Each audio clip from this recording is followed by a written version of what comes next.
안녕하세요. 동그라미 부부입니다. 제 동생이 올해 결혼을 하게 되었어요. 경사도 경사지만 동생이 결혼 준비를 하면서 정말 많은 고민들을 갖고 있더라고요. 대표적으로는 저한테 돈 관리는 어떻게 해야 하는지, 그리고 이럴 때는 돈 계획을 어떻게 짜야 되는지 많은 의문점을 갖고 있더라고요. 그래서 동생이 이런 고민들을 들으면서 제가 결혼을 시작하기 전에 많이 고민을 했었던 돈관리법에 대해서 많은 생각이 들더라고요. 그래서 저희 경험을 토대로 오늘 여러분들께 저희의 그 돈관리법에 대해서 공유해드리고자 이 영상을 켜게 되었습니다. 그래도 이제 막 1년 차다 보니까는 미숙한 부분들도 있겠지만 저희 야무진 성격 탓에 돈관리법을 제법 잘 하고 있다고 생각이 되어 이제 그만하고 시작하도록 하겠습니다. 한 4가지 카테고리로 일단은 나눠서 돈 관리를 어떻게 하는지 정리를 해봤는데, 첫 번째로는 돈 관리를 따로 하는지 아니면 같이 하는지. 저희는 당연히 결혼을 하면은 돈 관리는 같이 해야 된다. 이거는 저뿐만이 아니라 남편도 같은 생각을 가지고 있었던 부분이에요. 요즘에는 세대가 또 달라져서 따로 관리를 하시는 분들도 생각 외로 많으시더라고요. 그런데 아기가 생기다 보면은 어쩔 수 없이 합치시게 되더라고요. 왜냐면 육아는 같이 하게 되잖아요. 그러다 보니까는 나중에 같이 합칠 바에는 그냥 처음부터 같이 합쳐서 어차피 같이 이제 꾸려나갈 가정이잖아요. 그래서 저희는 애초부터 같이 해야 할 생각이었어요. 그것도 결혼 전에 결혼 준비하면서 같이 일단은 합쳤던 부분이고, 돈 관리는 이게 정말 중요하죠. 누가 할지, 아내가 할지 남편이 할지, 이거는 무조건 내가 해야 돼 라는 생각은 아니고요. 그냥 잘하는 사람이 하면 돼요. 나 돈 관리하기 싫어, 돈 관리는 너가 해, 이렇게 해주면은 뭐 내가 할 수 있으면 하면 되는 거죠. 근데 저는 제 성격이 엄청나게 계획적이고 구체적으로 뭔가를 짜야 되고 그 틀 안에서 해야 되는 그런 성격이 있어서 제가 하고 싶었어요. 그래가지고 처음부터 남편한테 돈 관리는 내가 해도 되겠냐 물어봤고, 남편 또한 제 성격을 알기 때문에 남편이 해도 네가 다시 한 번 더 여러 번 확인해서 꼼꼼하게 할 거 아니냐, 그럴 바엔 그냥 네가 하는 게 낫다 해가지고 돈 관리는 그냥 제가 하기로 했고요.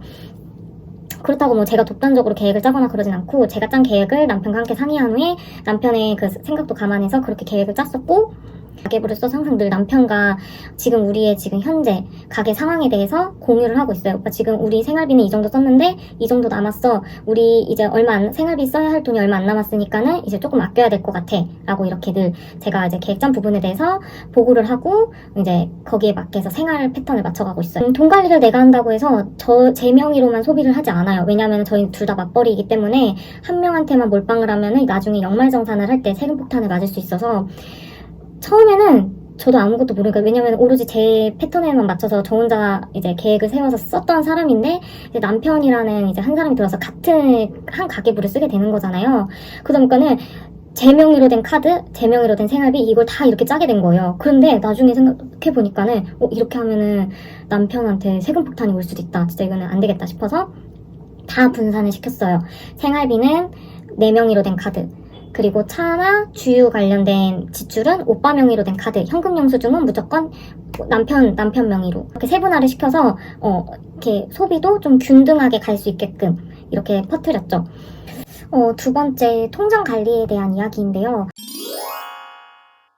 통장은 거의 다 제 명의로 되어 있는 통장으로 관리를 하고 있어요. 왜냐면은 관리자도 저이기 때문에 제가 항상 꾸준하게 지금 적금이 어느 정도 되어 있는지 제가 그거를 보고서 이제 기재를 해야 되기 때문에 제 명의로 많이 해놓은 상태이고, 뭐 오빠 명의라든 제 명의라든 그거는 중요하지 않아요. 그냥 저는 단순히 제가 정리를 해서 제가 가계부에 작성을 해야 되는 사람이기 때문에 뭐 오빠 동의하에서 제 명의로 이제 많이 분산을 시켜놓은 상태고요.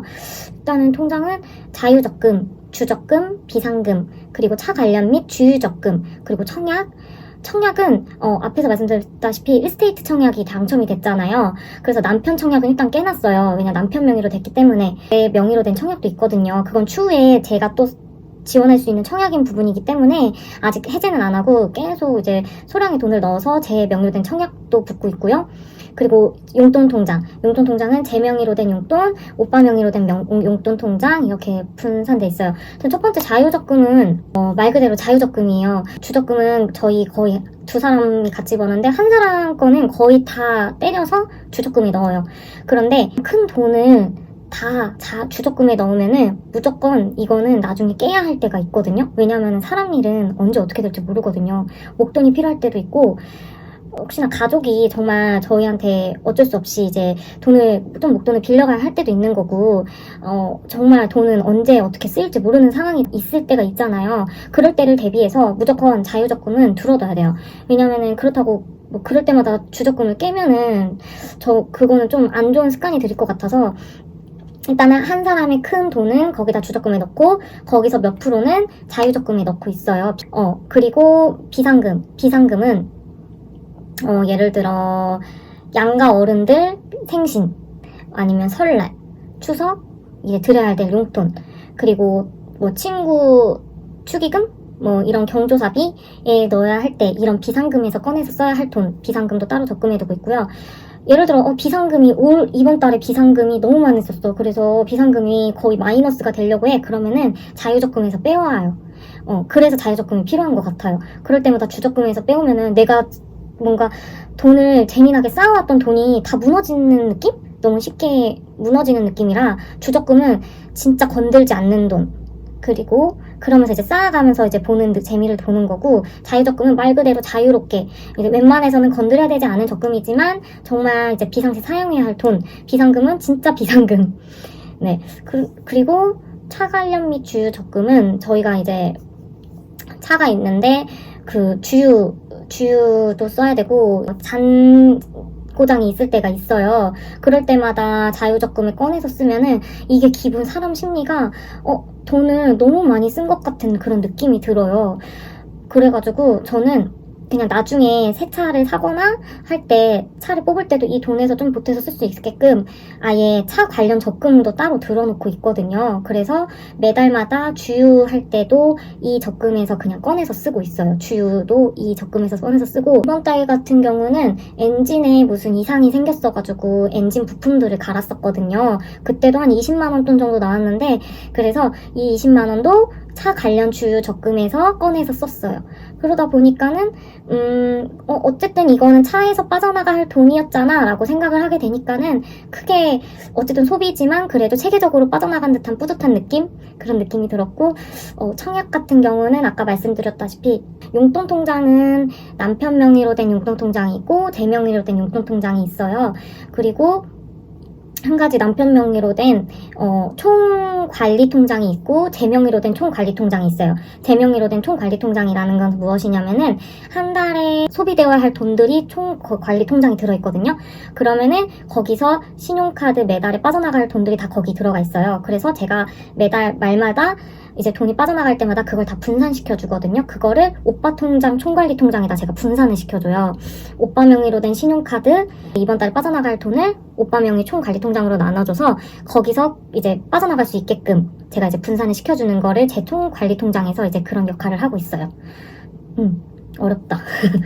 네, 어렵지 않아요. 1년 하다 보니까 이제 정말 능숙해졌어요. 처음에는 한 달, 두 달쯤에는 이게 정말 머리가 아팠어요. 이 가계부만 잡고서 한두 시간도 있었어요, 저는. 왜냐면은 저는 진짜 숫자 공 하나라도 빠뜨리거나 제가 계획했던 것대로 되지 않으면은 처음부터 다시 시작하는 스타일이거든요. 그래가지고 처음에는 진짜 오래 걸렸는데 이제 1년이 되고 보니까는 이렇게 가지치기 하면서 여러 가지 통장 분산시키면서 하는 것들도 대박 능숙해졌어요. 세 번째로는 돈 관리는 체계적으로 도대체 어떻게 하는지.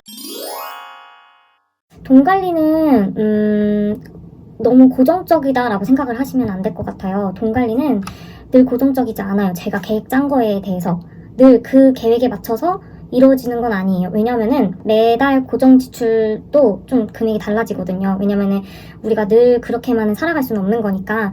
그래서 돈 관리는 늘 고정적이지 않고 유동적이에요. 수입 체계랑 소비 패턴에 맞춰서 계획법을 달리 해야 돼요. 그래서 저희가 처음에 결혼을 할 때는 예를 들어 가전할부금이라는 게 묶여 있었어요. 그래서 한 명 적금을 들어야 할 돈을 가전할부금으로 다 썼었어요. 한 6개월 동안은요. 저희가 6개월 할부를 했었거든요. 그래서 보면은 저는 아이패드로 이제 가계부를 작성을 하는 편인데, 첫 번째로는 월 임대료, 관리비 얼마 빠져나가고, 도시가스 얼마 빠져나가고, 핸드폰 요금, 오빠 보험비, 내 보험비, 그리고 남편 청약, 내 청약, 그리고 인터넷비 매달, 그리고 오빠 용돈, 제 용돈, 그리고 남편 이제 이때 당시 차가 없었어가지고 남편한테 사용될 교통카드비, 이거를 이제 고정 지출로 딱 세워놓고 이제 옆에 보면 적금과 관련된 계획도 세웠는데 적금은 이때만 해도 정기 적금은 얼마 못했어요. 왜냐면 거의 적금을 못했죠. 왜냐면은 이제 할부금이 크게 있었기 때문에. 이 상태에서도 비상금 얼마, 여행, 저희가 이 결혼 초기에는 여행 적금도 따로 들어놨었어요. 아까 저 여행 적금에 관련해서 말씀 안 드렸는데 여행 적금이 아직도 있긴 있거든요. 그런데 그 힐스테이트 청약이 당첨되고 난 이후로부터 여행 적금을 그냥 안 붓기로 했어요. 왜냐면은 이제 여행은 저희에게 사치거든요. 그래가지고 그래서 이 여행 적금을 빼서 여행 적금에 있던 돈을 빼서 주적금에 다 넣을까 생각했는데 그래도 사람이 사는 재미도 있어야지 돈도 벌고 하잖아요. 여행 적금은 빼되 이 여행 적금에 지금까지 부어놓은 돈은 그냥 놔두자. 이 돈으로 우리가 소소하게 이렇게 여행 갈 때 짧게 국내 여행이라도 갈 때 이때 이 통장에서 꺼내서 쓰자 해가지고 아직 깨지는 않았지만 지금은 여행 통장을 들지 않아요. 이때 이렇게 있어서 계획을 뭐 예를 들어 이런 식으로 이제 계획이에요. 이거는 말 그대로 계획을 짰었고 분기별로 계획이 달라져요. 이때도 있고 이때는 결혼 초기 그리고 2021년에 8월에 계획이 조정되었다라고 저는 써놨어요. 어떻게 계획이 조정됐냐면은 내 생활에 의해서 지출 패턴도 달라지기 때문에 늘 여기에 맞춰서 제가 계획을 조정시켜서 소비를 하거든요. 9월 18일 날에 계획을 조정시켰고 그 다음에 12월 28일 날에 또 계획이 조정됐네요. 이런 식으로 이제 보면은 이렇게 엄청 많이 달라졌어요. 결국에는 아직까지도 12월 28일 거를 그대로 쓰고 있다. 또 지금도 뭔가 소비 패턴이 달라지면 거기에 맞춰서 또 계획을 조정을 시켜놓고 거기에 맞춰서 또 이제 쓰겠죠? 지출을? 적금도 그렇고 그렇게 하고 있습니다. 아이패드로 돈 관리를 많이 이제 해서 가계부를 쓰고 있어요. 2021년이 끝났잖아요. 그래서 그거를 PDF 파일로 묶어서 제 컴퓨터에 따로 이제 저장을 해두었거든요.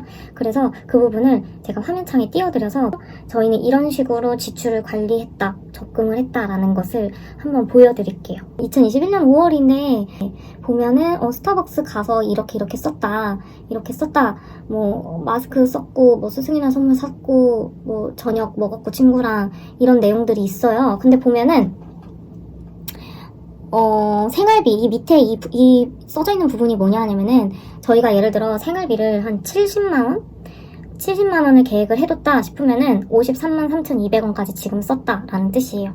생활비 이제 17만 원 남았으니까는 17만 원 이상은 쓰면 안 돼? 라는 것을 제 머릿속에 기재시키고 싶어서 이렇게 밑에다가 늘 내가 생활비 누적된 돈이 지금 얼마인지 이걸 항상 밑에다 써놓고 있어요. 그리고 비상금도 너네 지금 이번 달 비상비 26,000원치 썼다라는 것을 알려주려고 이렇게 밑에 써놨고 여기 이런 체크들 있잖아요. 화살표 체크 이것도 제 나름의 방식이 있는데 뭐냐면은 이 파랑 색깔 같은 이 체크 무늬는 남편 명의로 된 신용카드예요. 그리고 이런 분홍 색깔 체크는 그냥 체크카드예요. 그래서 현금으로 썼을 때는 그냥 무조건 분홍색이고 저 보라 색깔은 제 명의로 된 신용카드 쓴 거예요.